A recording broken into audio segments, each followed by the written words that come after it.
पिछले वीडियो में मैंने आप लोगों को बताया था कि फाइकोमाइसिटीज वर्ग को दो उपवर्गों में बांटा गया है, दो, ओमाइसिटीज और जाइगोमाइसिटीज।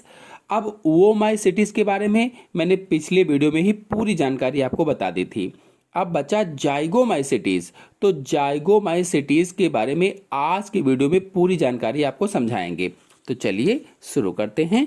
देखिए, जाइगोमाइसिटीज जो है इसे कॉन्जुगेशन फंजाई भी कहा जाता है, कॉन्जुगेशन फंजाई जाइगोमाइसिटीज को। और चलिए अब जाइगोमाइसिटीज के सामान्य लक्षणों अर्थात जनरल कैरेक्टर्स ऑफ जाइगोमाइसिट्स को समझा देते हैं। तो देखिए, पहला है ये स्थलीय कवक हैं जो मुख्यतः मृतपोषी होते हैं। स्थलीय यानी केवल स्थल पर पाए जाते हैं, केवल जमीन पर पाए जाते हैं। ऐसे कवक हैं या ऐसे फंजाई हैं जो मुख्यतः मृतपोषी होते हैं। तो मृतपोषी का मतलब है कि ऐसे जीव जो मृत व सड़े गले कार्बनिक पदार्थों पर उगते हैं और उन्हीं से अपना भोजन ग्रहण करते हैं, इसलिए उन्हें मृतपोषी कहा जाता है। यानी मृत पदार्थों से पोषण को प्राप्त करने वाले मृतपोषी कहलाते हैं।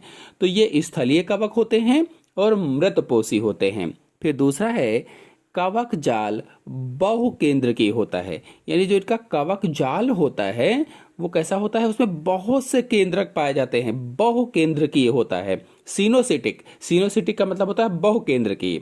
फिर अगला है कवक भित्ति काइटिन या फंगस सेल्यूलोज की बनी होती है।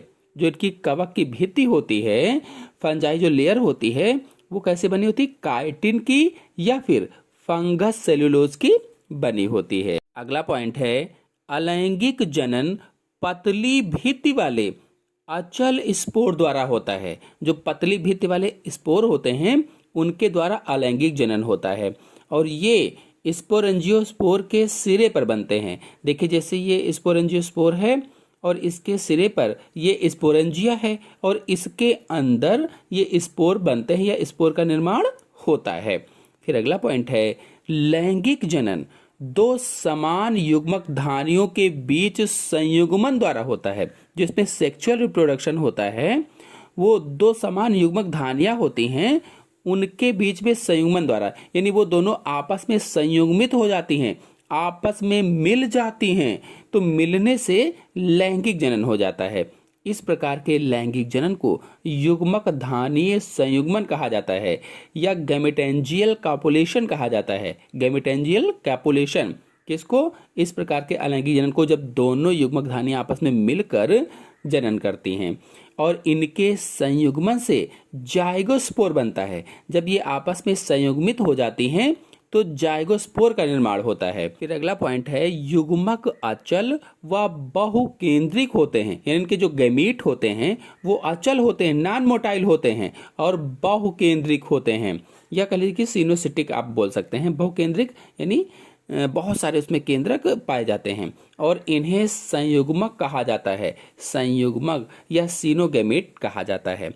चलिए हम जाइगोमाइसिटीज के कुछ उदाहरण आपको बता देते हैं, एग्जाम्पल्स ऑफ जाइगोमाइसिटीज।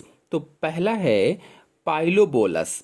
जो पाइलोबोलस है यह गोबर के ढेर पर उगने वाला कवक होता है। पाइलोबोलस आप जैसा कि चित्र में देख रहे हैं ये है पाइलोबोलस और ये कहाँ उगता है, गोबर के ढेर पर उगने वाला कवक होता है। क्योंकि गोबर के ढेर पर उगते हैं इसीलिए इनको क्या कहा जाता है, समल रागी कवक कहा जाता है, समल रागी कवक या कोप्रोफिलस कवक कहा जाता है या फंजाई कहा जाता है। परिपक्व बीजाणु धानी के फटने पर बीजाणु 6 फीट दूर जाकर गिरते हैं। परिपक्व बीजाणु धानी के फटने पर ये 6 फीट दूर तक बिखर जाते हैं। इसी कारण इन कवकों को स्क्वैटिंग फंजाई भी कहा जाता है। फिर दूसरा है राइजोपस तथा म्यूकर। जो राइजोपस है, राइजोपस में स्टोलिनिफर, राइजोपस स्टोलिनिफर को ब्लैक ब्रेड मोल्ड कहा जाता है।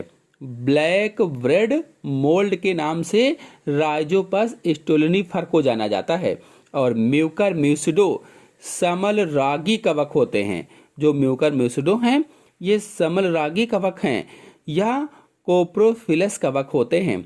और राइजोपस एवं म्यूकर सामान्य रूप से मिलने वाले मृत पोषी कवक होते हैं। अगर आप राइजोपस पर पूरी जानकारी डिटेल से चाहते हैं तो हमारे चैनल में अपलोडेड है, आप लोग जाकर के देख सकते हैं।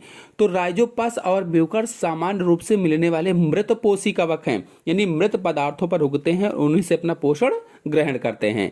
ये विभिन्न खाद्य पदार्थों पर वृद्धि करते हैं, यानी कई सारे खाद्य पदार्थ होते हैं उन पर भी उगाते हैं।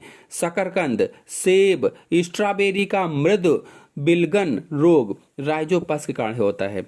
जो शकरकंद है, जो सेब है, स्ट्रॉबेरी है, इसमें सॉफ्ट रॉट वाला जो रोग होता है, डिसीज होती है, जो मृद बिलगन रोग है वो हो जाता है। म्यूकर पसीलस मानव के शरीर में विभिन्न भागों का संक्रमण करता है। जो म्यूकर पसीलस है, ये जो मानव शरीर है, ह्यूमन बॉडी है, उसमें विभिन्न भागों को संक्रमित कर देता है। म्यूकर व राइजोपस दोनों एल्कोहलीय किण्वन में प्रयुक्त होते हैं। ये दोनों एल्कोहली जो किण्वन होता है उसमें यूज किए जाते हैं। ये साइट्रिक अम्ल, लैक्टिक अम्ल तथा फ्यूमेरिक अम्ल आदि कार्बनिक अम्लों के निर्माण में भी काम आते हैं। यानी इनको म्यूकर और राइजोपस को कहाँ कहाँ यूज किया जाता है? साइट्रिक अम्ल बनाने में यूज किया जाता है, लैक्टिक अम्ल बनाने में यूज किया जाता है, फ्यूमेरिक अम्ल बनाने में यूज किया जाता है आदि इसी तरीके के कार्बनिक अम्लों के निर्माण में इनका प्रयोग किया जाता है। तो आशा है आपको जाइगोमैसिटीज के बारे में जितनी जानकारी मैंने दी आपको समझ में आ गई होगी। समझ में आ गई हो तो वीडियो को लाइक और शेयर कीजिए। इसी के साथ आप सभी लोग को धन्यवाद।